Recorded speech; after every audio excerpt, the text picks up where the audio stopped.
So I was having fevers from August all the way into November. I was having fevers between 99.3 to 99.9. Very mild. I wasn't breaking like over 100. But it became extremely worse in November, right before my birthday actually. I was experiencing a lump in my left arm, and I've experienced lumps in my armpit for a very long time, like ever since I hit puberty, like 13 when I started my period. Around that time, I started to develop blackheads and acne and just like weird places, like especially like a lump in my underarm on the left side. And being that I have my lymph nodes in my neck, they're always swollen. I figured that maybe they were just my lymph nodes swollen in my underarm as well, so I didn't really think much of it until this doctor at the ER that I went like the night I was there, like until like 2 in the morning basically. Anyway, yeah, this doctor, he finally is like hearing me out about this, and he's like, okay, well, do you want to cut it, or do you want to just take some antibiotic and let it go away, find out if it's a swollen lymph node or an abscess? So I'm like, okay, let's do it, fuck it, cut it open. So he cut me open, and that's when we found out it was an abscess. And that's when we went from there. I had a follow-up on Friday, and I was diagnosed with hidradenitis suppurativa. I just want to clarify again that I am not a medical doctor or nurse or any type of physician or primary care, or not even going to school for this. This is just me documenting what I've been experiencing for a very long time, and am now finally getting treatment, and how it connects to my condition that I found out as well later in life when I had the signs in my childhood. Anyway, I was born with a rare mutation of cystic fibrosis, which I know for a long time it was said that people with the carrier gene were asymptomatic, and that is very not true, and it is so unethical to say that, because I get it, there wasn't that much like study and like information on cases such as myself, and now it finally is like out there that there are people such as myself who do experience the symptoms, maybe mildly, but it does have an effect on us, and I'm clearly proof that this is detrimental on one's health and mental health.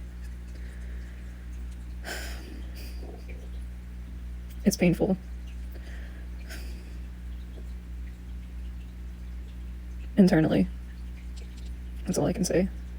Physically, mentally, a little spiritually as well.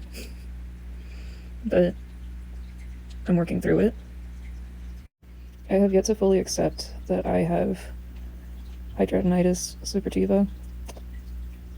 I don't even know if I'm pronouncing it right. I just keep reading it. And it's the first time I've been able to say it without breaking down. I feel like I could, but I finally have said it without crying. So that's finally a step forward, I feel like. Anyway, I guess I really want to make this video too, being that like, I know it like takes me forever to do things, and this is the reason why I have scars, and it gets very tiring having to hide these things, and I just want people to understand, I guess, and know the reason why. It's embarrassing because, you know, I'm putting myself out there to be seen, and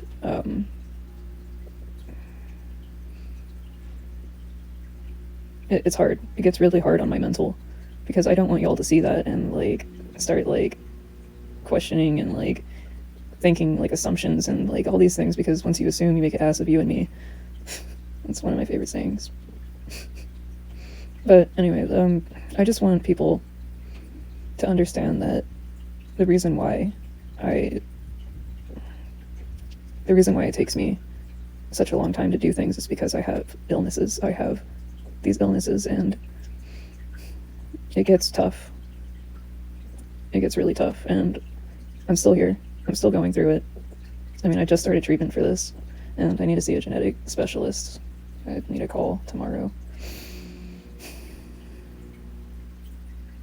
I really hope that this video brings some type of enlightenment that cystic fibrosis carriers do experience very detrimental things as well, due to the things that we experience. Due to the fact that I sweat so much, my body attacks itself, basically. I mean, that's like how I can put it together. That's how I can think of it. Because within the ducts, within the pores, there isn't a hair follicle, it's just my sweat gland itself that becomes an abscess and tunnels, which then causes these types of things to happen. Like the hair follicle like becoming ingrown like in other places. I know this is all TMI. I am very aware that this is all too much information. I am oversharing, but like I said, I need everyone to understand, and I need there to be some type of knowledge out there that people such as myself who have the carrier gene and still experience symptoms, regardless of them being mild to severe, because I know I'm not on the severe level. It's very obvious. But I do have to be using like steroid asthma pumps. I have to use medication for inflammation. I have to use just a lot of things. And it's very tiring being on these medications. Like I am on over like 8.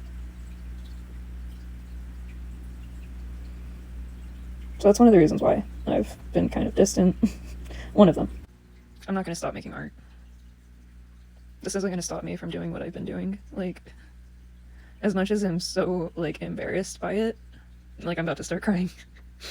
As much as I'm embarrassed by it, I'm not going to stop what I do. Because this is me. And if you don't like what you see, then I'm not telling you to stay and keep staring and keep watching and keep viewing. I'm not making you. You have the right and you have all the power to turn away and look away from me. And if that's what you need, that's what you want, by all means, please do. Because I'm so tired of hiding me. I'm so tired of feeling like I need makeup, like I need lighting that's perfect to hide imperfections, especially filters.